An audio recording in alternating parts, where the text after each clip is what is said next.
రాకుమారి లాలస కూర్చున్న పల్లకి రాజవీధి గుండా వెళ్తోంది. పల్లకి ముందు నలుగురు అస్తికులు వెళ్తున్నారు. వెన్నుకాపుగా వెనుక మరో నలుగురు అస్తికులున్నారు. బంగారు పల్లకి సూర్యకాంతిలో ధగధగ మెరుస్తోంది. వీధికి రెండు వైపులా ఉన్న ఇళ్లల్లోంచి ఎన్నో కళ్ళు పల్లకిని చూస్తున్నాయి. అది రాకుమారి పల్లకి అని చూస్తున్న వాళ్లకు తెలుసు. ఆ రోజు రాకుమారి స్వయంవర దినం అని కూడా నగర ప్రజలందరికీ తెలుసు.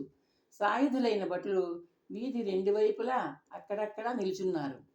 సువిశాలంగా ఉన్న రాజవీధి పక్కన రెండు మేడల మధ్య విశాలమైన ఆవరణం. ఆ ఆవరణలో ఎండకు పట్టిన గొడుగుల్లా ఎన్నో రథాలు ఉన్నాయి. అన్ని రథాల మీద బంగారు కలశాలు కళ్ళు జిగేల్మనేలా మెరుస్తున్నాయి. చెంచలా, ఆ రథాలు ఎవరివే? జలతారు తెరలోంచి చూస్తున్న రాకుమారి లాలస అడిగింది, పల్లకి పక్కనే నడుస్తున్న చెలికెత్తెను. రాకుమారి గారి కడగంటి చూపు కోసం దేశ దేశాల నుండి వచ్చి ఎదురు చూస్తున్న రాజకుమారులవి యువరాణి గారు. అన్ని రథాలే? లాలస ఆశ్చర్యంగా అంది. 50 రాజ్యాల రాకుమారులు అని మహారాజు గారు చెప్పారుగా అమ్మా, చెప్పల అంది. రథాలేమో అద్భుతంగా ఉన్నాయే.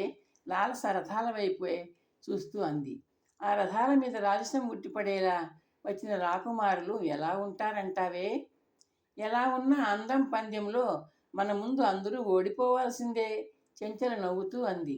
నిలువుటద్దం మీకు మీ అందాన్ని కళ్ళకు కట్టిందిగా. అందరూ ఓడిపోతే స్వయంగా వరించేది ఎవరినే? లాలస చిరునవ్వుతో అంది. భయం లేదులే యువరాణి గారు. ఏ రాకుమారుడి నుదురు మీద గీత బాగుంటుందో ఆయన గారి కంఠాన్ని కావలించుకుంటుంది మీ చేతుల్లోని మాల, చెంచల అంది. అంతేనా? రాకుమారి లాలస అంది. అంతేనమ్మా. ఆ దేవుడి గారి రాత ముందు మన కూత పని చేయదు, చపల చిరునవ్వుతూ అంది. పల్లకి రాజవీధిలోంచి ఆలయ వీధిలోకి మలుపు తిరిగింది. అది సన్నిధి వీధి. రెండు వైపులా 6 అడుగుల దూరంలో ఒకటి చొప్పున శిల్పకళ ఉట్టిపడుతున్న రాతి స్తంభాలున్నాయి. అవన్నీ దీపస్తంభాలు. ప్రతిదినము సూర్యాస్తమయం కాగానే ఆ స్తంభాల మీద వందలాది జ్యోతులు వెలుగుతాయి. సన్నిధి వీధిలో రాత్రిని పగలుగా మార్చివేస్తాయి. స్తంభాల మధ్య స్త్రీలు పురుషులు బారులు తీరి నిల్చున్నారు రాకుమారి దర్శనం కోసం. రాకుమారి పల్లకి ఆలయ ప్రధాన గోపురాన్ని సమీపించగానే ఆలయ విద్వాంసులు మంగళవాద్య గోష్ఠి ప్రారంభించారు. బోయిలు పల్లకిని గోపురం ముందు దించారు. లాలస నెమ్మదిగా చెలికెత్తెలు తొలగించి పట్టుకున్న 2 జలతారు తెరల మధ్య నేల మీదికి దిగారు. వాద్యఘోష ఊపుతూ అందుకుంది. రాకుమారి లాలస గోపురం దాటి ఆలయం ఆవరణలోకి అడుగుపెట్టింది. పూజాద్రవ్యాలున్న బంగారు పళ్ళేలను పట్టుకున్న చెలికెత్తెలు ఆమెకు ఇరువైపులా నడుస్తున్నారు. యువరాణి గారి రాక కన్నా ముందే ఆలయ ఆవరణ చేరుకున్న పరిచారకులు గుంపులుగా వెంట నడుస్తున్నారు. ప్రధాన అర్చకుడు 2 సహాయకులతో ముఖమండపం నుండి వెలుపలకు వచ్చి చేతులు చాచి రాకుమారికి చిరునవ్వుతో స్వాగతం పలికాడు. తన తండ్రి కన్నా వయసులో పెద్దవాడైన ప్రధాన అర్చకుడు కాత్యాయనుడిని వినయంగా చూస్తూ చిరునవ్వు నవ్వింది లాలస. సహాయకులు పూజా ద్రవ్యాల పళ్ళేలను పరిచారకుల చేతుల్లోంచి అందుకుని గర్భాలయంలోకి తీసుకెళ్లారు. స్వచ్ఛమైన ఆవు నెత్తితో వెలుగుతున్న దీపాలు ఆలయాన్ని సువాసనతో నింపివేస్తున్నాయి. రాసిపోసిన అద్వితీయ సౌందర్యంలా ఉన్న తమ ఇలవేల్పు కామరూపాదేవి విగ్రహాన్ని చూస్తూ చేతులు జోడించింది లాలస. నిలువెత్తు రజత స్తంభాల మీద జ్వలిస్తున్న అఖండ దీపాల వెలుతురులో కామరూపాదేవి విగ్రహం దగదగా మెరిసిపోతోంది. తన పితృపితామహులు ప్రపితామహుడు సమర్పించిన రత్నాలు పొదిగిన బంగారు కిరీటంతో నవరత్న ఆభరణాలతో దేవి సజీవ శిల్పంలా దర్శనం ఇస్తోంది. ప్రధాన అర్చకుడు కాత్యాయనుడు రాకుమారి గోత్రనామాలతో నక్షత్రనామాలతో నిజనామధేయంతో సంకల్పం చెప్పి అర్చన ప్రారంభించాడు. సంవత్సర ఋతు మాస పక్ష తిథి వార నక్షత్రాలను స్వయంవర పర్వదినాన్ని పేర్కొంటూ సంకల్పం చెప్పాడు ఆయన. స్వయంవరానికి విచ్చేసిన రాజకుమారుల రథాలు ఆగి ఉన్న ప్రాంగణం ముందు మంగళవాద్యం మ్రోగడం ప్రారంభించాయి.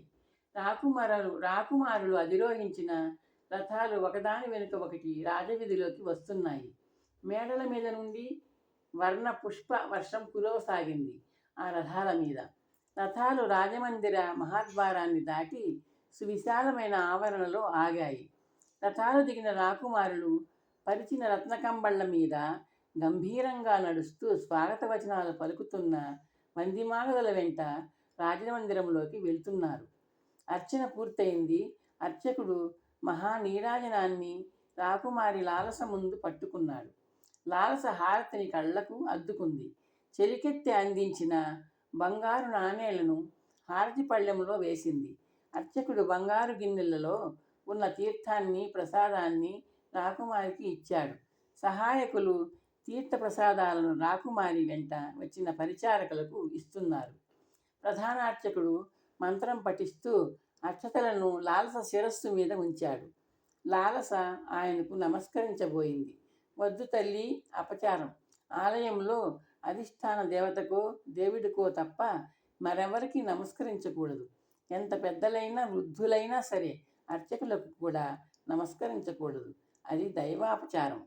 మిమ్మల్ని చూస్తే అది మర్చిపోతూ ఉంటాను. రాకుమారి లాలస చిరునవ్వుతో అంది. ఆ కామరూప నిన్ను కలకాలం చల్లగా చూస్తుందమ్మా. నీకు తగిన పెనిమిటిని ఆ తల్లి ప్రసాదిస్తుంది. కాత్యాయనుడు తన ఆకాంక్షను వ్యక్తం చేశాడు.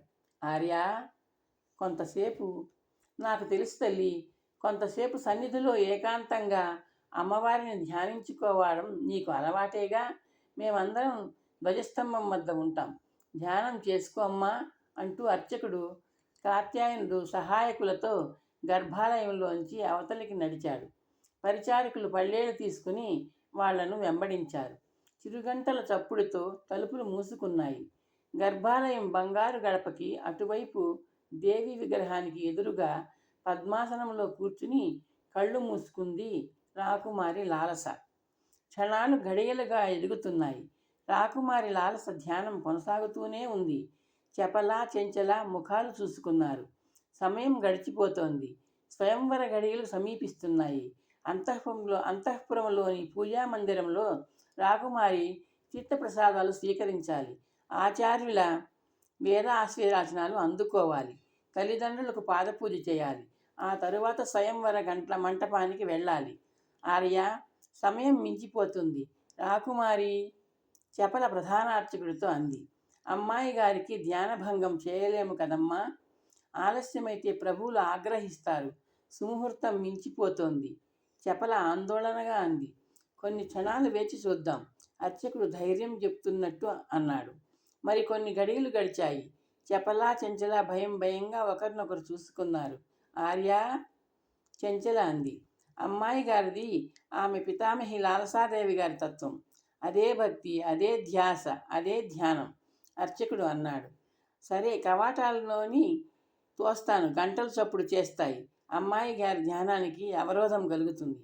అవునన్నట్లు చెంచల తల పంకించింది. ప్రధాన అర్చకుడు ద్వారం వైపు వెళ్ళాడు. మూసిన తలుపులను కొంచెం బలంగా లోపలికి తోశాడు. తలుపులకు వేళ్లాడుతున్న గంటలు గలగలమంటూ శబ్దం చేశాయి. అర్చకుడు కళ్ళు చిట్లిస్తూ చూశాడు. గర్భాలయం గడప ముందు రాకుమారి లేదు.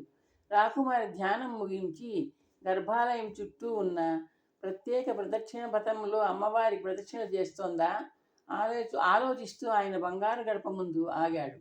లాలస కోసం ఎదురు చూస్తూ క్షణాలు గడుస్తున్నాయి. రాకుమారి రాలేదు. అర్చకుడిని రకరకాల ఆలోచనలు చుట్టుముట్టేస్తున్నాయి. రాకుమారి ప్రదక్షిణ చేస్తూ కళ్ళు తిరిగి ఏదైనా అస్వస్థతకు లోనైందా? చెంచల, చపల లోపలికి వచ్చి ఆయన వైపు ప్రశ్నార్థకంగా చూశారు. గర్భాలయం ముందు భాగాన్ని కలయి చూశారు. వెళ్ళి ప్రదక్షిణ మార్గంలో చూడండి, అర్చకుడు వాళ్ళని హెచ్చరించాడు. చెంచల, చపల ఇద్దరు ప్రదక్షిణ మార్గంలోకి వేగంగా వెళ్ళారు. ఆ ఇరుకు మార్గంలో దీపాలు వెలుగుతున్నాయి. ప్రదక్షిణగా వెళ్ళిన చెలికత్తెలు ఇద్దరూ తిరిగి వచ్చారు. వాళ్ళ ముఖాల మీద ఆశ్చర్యం నాట్యం చేస్తోంది. యువరాణి గారు లేరు, చెంచల అంది. అర్చకుడు ఆశ్చర్యంగా చూశాడు. రాజదంపతులు కానీ మరెవ్వరు కానీ గర్భాలయం గడప దాటి విగ్రహం వద్దకు వెళ్ళరు. గర్భాలయంలోకి ప్రవేశార్హత అర్చకులకు మాత్రమే. ఒకవేళ యువరాణి అర్చకుడు గడప దాటి గర్భాలయంలోకి వెళ్ళి ద్వారానికి ఇరువైపులా అటూ ఇటూ చూశాడు. ఆశ్చర్యంతో కళ్ళు పెద్దవి చేస్తూ విగ్రహం వెనుకకు వెళ్ళి విగ్రహాన్ని చుట్టి యథాస్థానానికి వచ్చాడు. యువరాణి లాలస లేదు. గర్భాలయంలో లేదు. విగ్రహం వెనుక లేదు. గర్భాలయం ముందున్న మండపంలో లేదు. వేరే దారిలో లేదు. రాకుమారి ఎక్కడికి వెళ్ళింది? ఎలా వెళ్ళింది?